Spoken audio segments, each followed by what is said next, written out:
Bueno, yo quería hablar sobre el tema de las lesiones y el proceso de entrenamiento eh, durante y post lesión. Bueno, pues sabemos que a la hora de hacer deporte es casi imposible que una persona no sufra algún tipo de lesión, por muy mínima que sea, ¿no? Eh, Quería hablar sobre todo de una muy común, muy frecuente, que vamos, actualmente está a la orden del día, que es la lesión de LCA, de ligamento cruzado anterior. ¿Vale? Pues para quien no lo sepa, es pues una lesión, una rotura del ligamento que cruza la rótula. Y me parece interesante de tratar porque, como bien digo, pues hay muchas personas que hay muchas más incidencias, ¿no? Que es una lesión que ha aumentado con el tiempo. Vosotros, por ejemplo, digamos que es la lesión, ¿con qué frecuencia veis esa lesión en consulta? ¿Sabes qué pasa? Que es una consulta. Mira, la seguridad social funciona fatal. Y todo el mundo lo sabe, no es nada nuevo que diga. Pero es un tipo de lesiones que sí que se tratan mucho en la seguridad social. Entonces, Víctor y yo, al trabajar en el ámbito más privado, no te vienen tanto esa consulta porque ya les están dando allí la rehabilitación. No es de esas rehabilitaciones que tarden 5 meses en dársela y que entonces tengan que buscarse la vida y acaben en tu clínica. Como es un tipo de pacientes que sí que se la facilitan, no vienen tanto a nuestra consulta, salvo aquellos que tienen con seguros y que quieren hacer un trabajo complementario. Entonces, no se ve tanto en camilla, yo sí que ahora lo estoy viendo más, por casualidad también y porque pues, al final la traes un poco lo que trates, pero no se ve tanto. No sé si tú has tenido algún caso. Sí que es verdad que pues, lo que has dicho un poco, al final el tratamiento de un ligamento cruzado anterior, la rehabilitación debe iniciarse de forma bastante precoz. Entonces, si a ti desde que deberías iniciar la rehabilitación hasta que te la dan en la seguridad social, por ejemplo, tienes un mes de margen, a lo mejor sí que empiezan contigo para ir movilizando un poco la cicatriz, movilidad de rótula, hacer ligeras movilizaciones pasivas, drenaje, ligeros isométricos. Entonces, ese momento mucho más inicial sí que a lo mejor lo puedes llevar tú, pero luego, lógicamente, pues vas a la seguridad social, que es gratis y es entendible, y a lo mejor sí que incluso se pueden quedar contigo complementando porque, yo qué sé, pues tienen confianza contigo, a lo mejor en la seguridad social solo les dan una sesión y a ellos les viene bien pues tener 2 o 3 semanales y demás. Nuestro trabajo en ese tipo de lesiones suele ser más complementario o que inicia antes del trabajo de la seguridad social o que quedan secuelas posteriores, cuando ya ha finalizado su tratamiento y le quedan, por ejemplo, pues ligera rigidez en la rodilla, que es uno de los problemas más importantes también en este tipo de cirugías, que te quede un flexo de rodilla.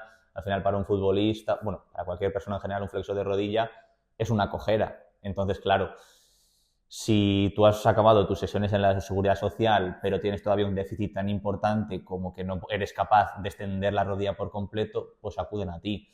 Y bueno, pues es un trabajo que es complicado porque ya es una rigidez que muchas veces viene de muchos meses, que muchas veces es provocada por adherencias intraarticulares o por un acortamiento originado en la musculatura isquiotibial procedente de la propia cirugía. Entonces, pues eso es o antes del tratamiento o complementario o tratamiento post secuelas. Pero es raro hacer el seguimiento completo, salvo que sea un paciente tuyo que tengas muchísima confianza y decida estar contigo y se lo puede permitir, lógicamente, porque va a ser un dinero. Si va 3 veces por semana, 2 o 3 por semana a consulta, pues lógicamente es un dinero, que es entendible que la gente prefiera hacerlo en la seguridad social. ¿Cómo enfocas tú esa readaptación? Bueno, antes de hablar de adaptación, quería hablar un poquito del posible causante o de gestos que estén correlacionados con que aparezca una lesión de LCA. Si bien es verdad que no hay un factor que digas sea este el que causa LCA y sea el determinante, sí que hay ciertos gestos o ciertas debilidades a la hora de moverse que pueden ser pues, susceptibles de que suframos de rotura de LCA, y uno de ellos es, por ejemplo, el valgo de rodilla.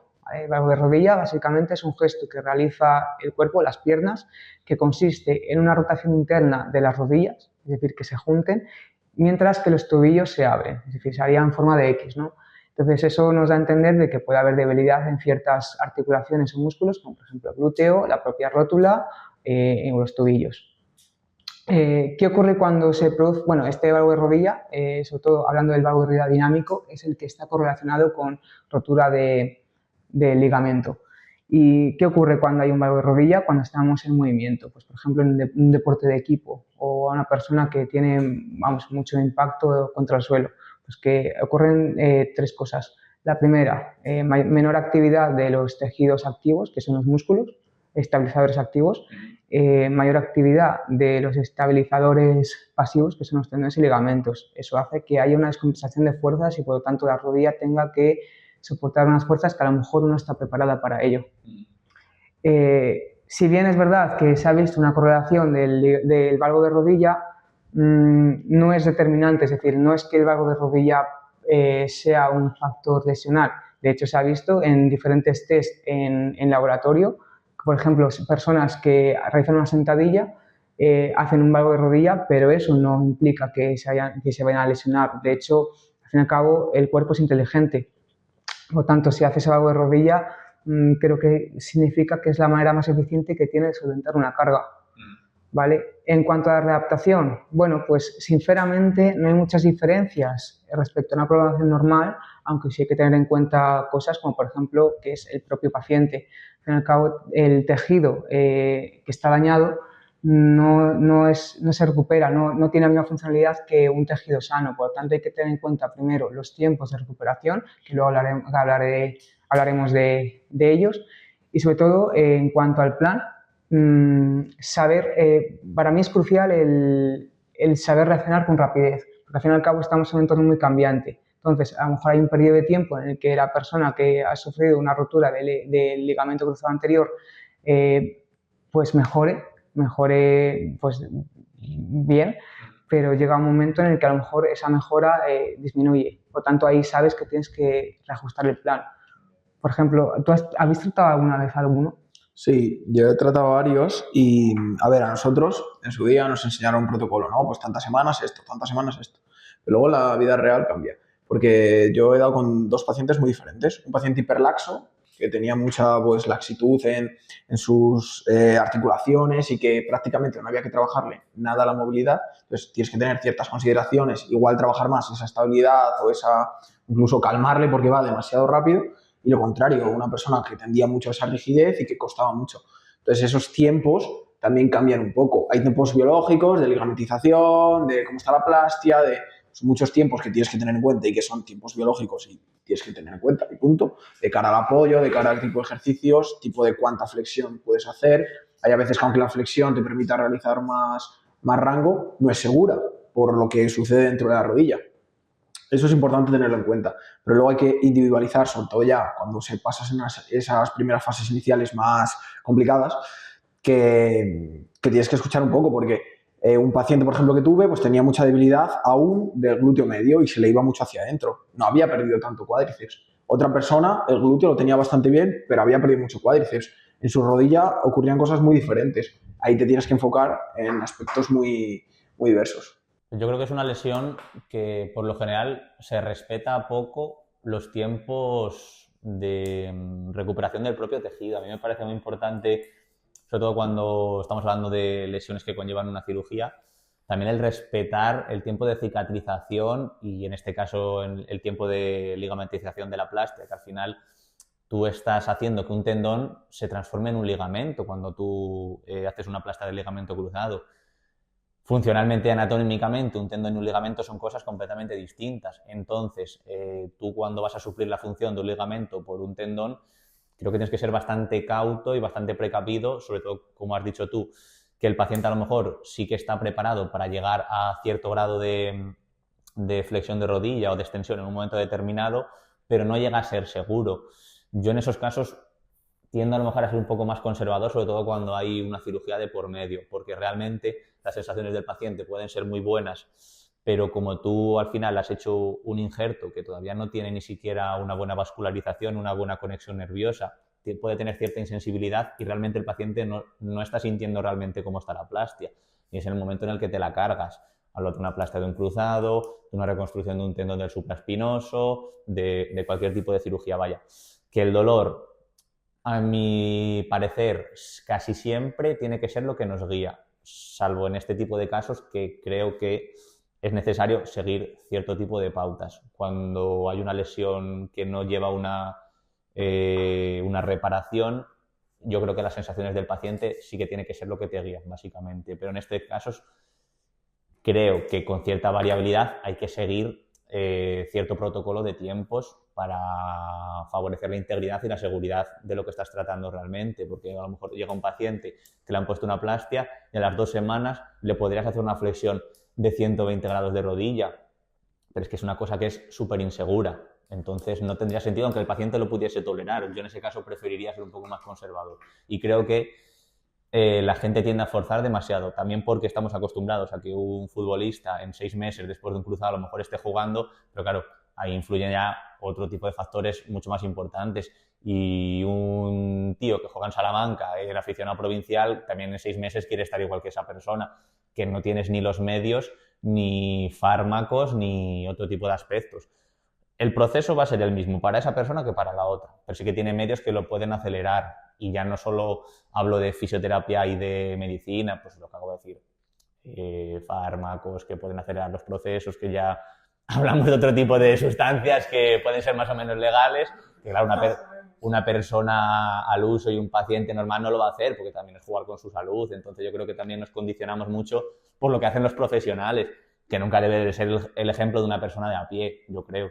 Y si estamos hablando de salud, esos profesionales igual están forzando porque son los 5 mejores años de su vida. Claro. Profesionalmente tienes que forzar, pero tú, Manolo, si te jodes esos 5 años jugando en el equipo de tu pueblo, pues vas a estar los 40 que te quedan de vida, pues tú verás si te supone. Igual al otro sí, porque es un momento vital muy importante en su carrera, pero en ti, pues igual... Claro, su profesión es que tiene que hacerlo. De todas maneras, en cuanto a los tiempos de recuperación, yo creo que sí, que es verdad que es un error el hecho de que se pauten o se planifiquen pues tiempos demasiado cortos, porque se suele como la recuperación en 8 meses. Y creo que, vamos, no sé vuestra opinión, pero yo creo que 8 meses para un LCA. Yo siempre lo que nos han formado y demás es que cuanto más se acerque al año el proceso de recuperación, mejor. Y cuanto más pase del año, más aún.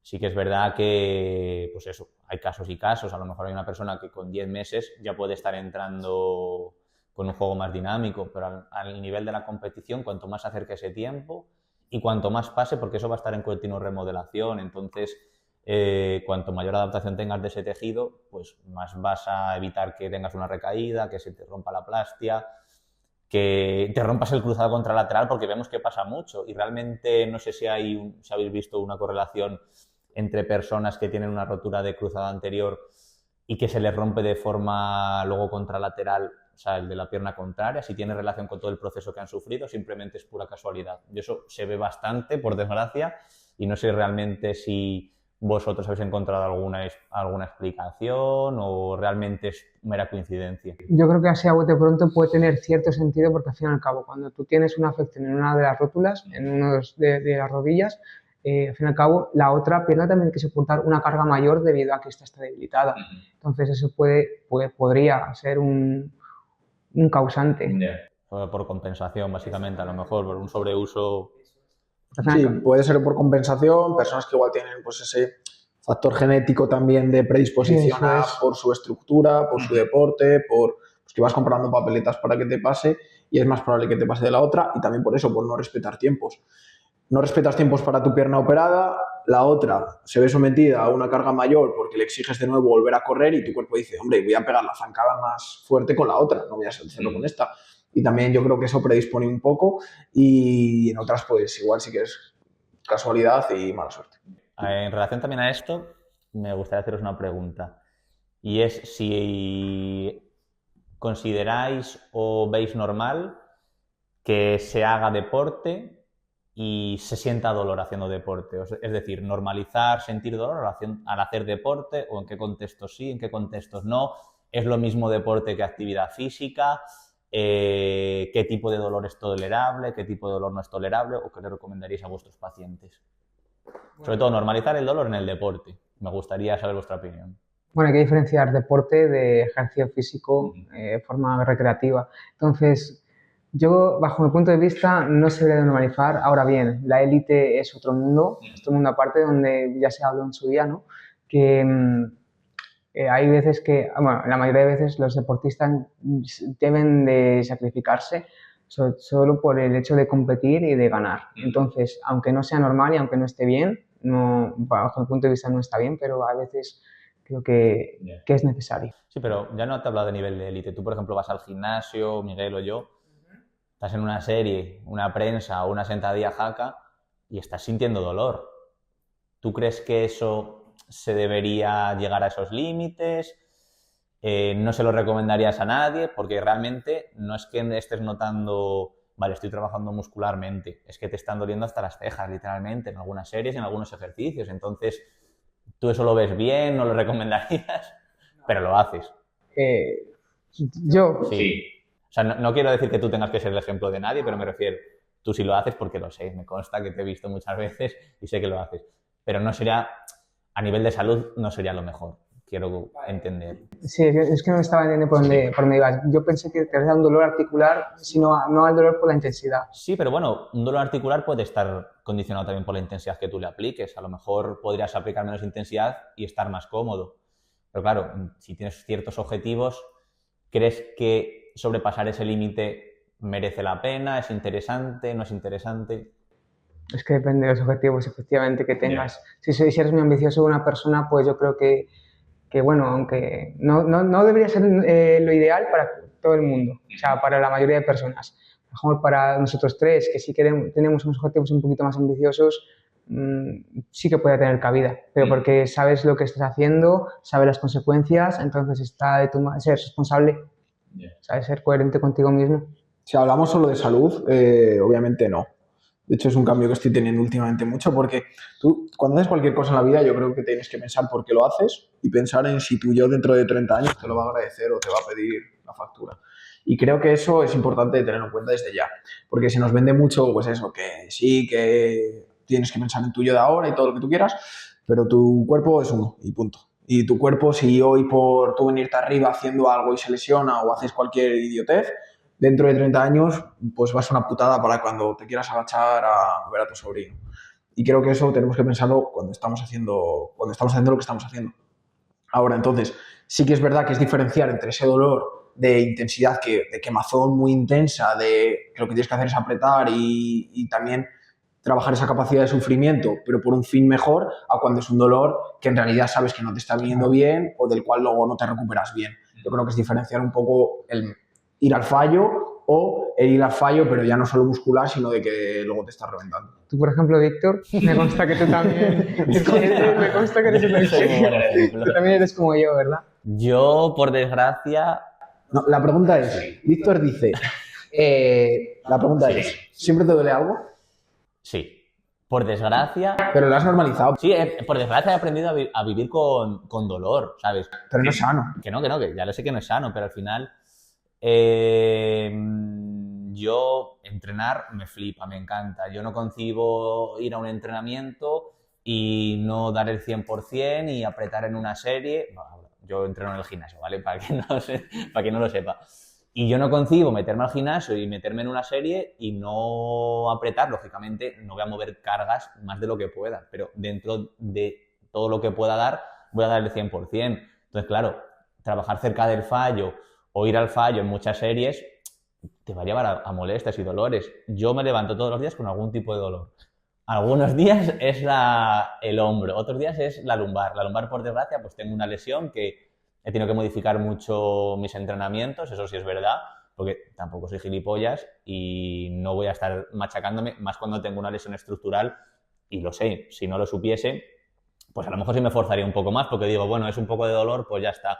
Pero hostia, hay días que es que me cuesta incorporarme de la cama y lavarme la cara por la mañana, o sea, no me puedo agachar a lavarme la cara por la mañana. Entonces, claro, que tengo 26 años y tampoco es lo que tú dices, también tengo que ser un poco consciente. Si puedo adaptar ciertas cosas, lo voy a hacer, pero lo que adapte voy a seguir dando mi 100%. Entonces, por desgracia, sí que tengo dolor diario, que no me incapacita, por suerte, pero puede ser que un día me llegue a incapacitar si tengo una lesión y esta se me agrava. También, gracias a tener dolor por el entrenamiento, conozco muy bien mi cuerpo y qué dolor pertenece a qué tipo de estructura. Entonces, claro, yo también como fisio me sé gestionar muy bien ese tipo de dolores. Entonces, tengo un dolor más muscular, lo sé detectar. Tengo un dolor más articular, sé más o menos cómo puede ser un dolor tendinoso. Entonces, eso también me ayuda a la autogestión. Lógicamente, yo no voy a entrenar y me voy a estar desgarrando el tendón haciendo pues unas elevaciones laterales y me duele el hombro. Sé lo que puedo y lo que no puedo hacer. Pero sí que es verdad que lo normalizo, porque a cierta intensidad, yo no soy ni un profesional, ni mucho menos, ni nada del estilo, pero si entrenas con intensidad independientemente de tu nivel, dolores vas a tener por algún lado, eso está claro. Que sea sano, eso está claro que no. Y no lo recomendaría si tu objetivo es la salud, eso está claro. A día de hoy dices que entrenas con intensidad, que no concibes un entrenamiento sin ir al límite. Sí. Entonces tú, por ejemplo, no modulas intensidad. Sí la modulo, pero es que es muy alta, siempre la intensidad es muy alta. Y es lo que he dicho al principio del podcast, cuando yo necesito recuperarme de una temporada, de un mesociclo que haya sido súper intenso, lo que hago no es dejar de entrenar, es bajar, de hecho, la propia intensidad. Muchas veces ni bajo las cargas, pero modulo mi intensidad, es decir, pues hago menos repeticiones de las que hacía, me quedo más lejos del fallo, o si tengo mucho dolor, pues igual sí que bajo la carga externa, que es más interesante que los tejidos pues se vean sometidos a menos kilaje, básicamente. Pero la intensidad, es que la gente también tiene el concepto de intensidad, que es hacer algún tipo de ejercicio, ir al gimnasio, cogerte una barra y tirar hasta con las cejas. Que eso no es así, todo tiene que estar pautado y basado en unos aspectos técnicos. Dentro de que se cuide siempre la técnica y el ejercicio, la intensidad yo creo que tiene que ser máxima, porque estás trabajando con cierta seguridad.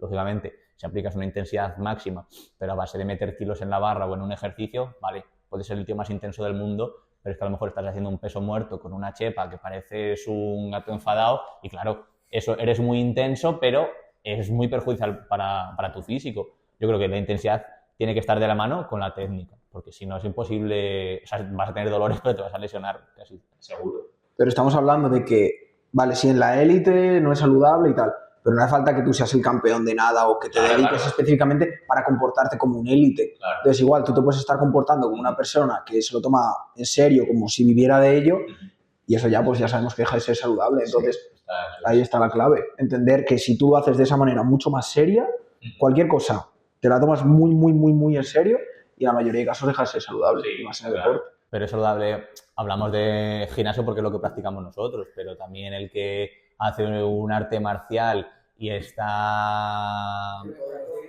atletismo. El atletismo me parece una disciplina súper exigente. Un tío que va todos los días a entrenar 3-4 horas, pues es que tampoco es sano. Y no está levantando pesas, pero también es que el deporte de fuerza, por desgracia, está muy demonizado. Parece que si tú juegas al fútbol y entrenas 5 días, 3 horas, dices, joder, tío, eres la hostia, eres súper disciplinado, tal, pero haces lo mismo en el ámbito de la fuerza y está como más estigmatizado. Sí, obsesionado, esa es la palabra, es que dependiendo de la disciplina, haciendo lo mismo a las mismas horas y el mismo día de entreno, pues tienes una buena visión por parte de la población o una visión de que estás obsesionado, estás loco, todo el día ahí en el gimnasio, porque, claro, tú cuando entrenas también entrenas solo, no formas parte de un equipo, entonces es como menos profesional, por así decirlo, dentro de que el que juega en un equipo provincial y el que va al gimnasio usuario normal, pues tiene la misma profesionalidad porque no vive de ello ni mucho menos. Pero como que es más formal ser parte de un equipo, ser parte de un club, que te entrene alguien, no que tú vas al gimnasio, vayas, te machaques y ya está. Este tío está loco todo el día en el gimnasio, es un descerebrado. Eso es un problema también. Pero bueno, eso da para otro podcast. ¿Quieres añadir más? ¿Algo más que añadir? Pues eso, que hay que grabar algún otro podcast hablando de estos temas porque pues, son temas muy interesantes, temas que yo he hablado con Víctor en privado muchas veces y que pues, en ocasiones opinamos distinto. Su yo de ahora, en 5 meses, igual me da otro argumento distinto. Así que, bueno, esto era del ligamento cruzado anterior. No sé si quieres añadir alguna cosa del ligamento cruzado o pues damos las gracias y despedimos. Sí, que no lesiones el ligamento. No lesiones. No, o sea, al final es eso, entender que a ciertos niveles de intensidad pues puedes aumentar las probabilidades de esa lesión, pero que sobre todo hay que respetar tiempos en todo, ¿no? Cuando te has lesionado sobre todo para volver a recuperarte. Es que eso lo veo crucial y es algo en lo que se falla mucho actualmente, ¿no? Los tiempos que dijiste antes, y estoy de acuerdo contigo, en que se ha visto que es al año cuando, digamos, el tejido ya está en condiciones para volver a la práctica deportiva. Entonces no le veo sentido el hecho de que se recomiende que hasta el 9º, o sea, que a partir del 6º mes ya puedas volver a ella. ¿Sabes? No veo, vamos, deleznable. Ya, es que en ese caso se individualiza poco, porque es lo que te digo, al final muchas veces hacemos o se recomienda lo que ves a otros que han hecho. Entonces, si ha fallado esa individualización, paciente muchas veces va a estar condenado al fracaso, pero hay que individualizar en cualquier aspecto. El tratamiento de un cruzado, tratamiento de una tendinopatía del manguito, una dolor muscular aislado. La clave está en individualizar, en el caso del cruzado, siguiendo un determinado protocolo. Que una persona a lo mejor se puede adelantar un mes a otra, sí, pero no un mes siendo ese mes el 5.º mes, me refiero, o sea, ya a partir de un determinado tiempo.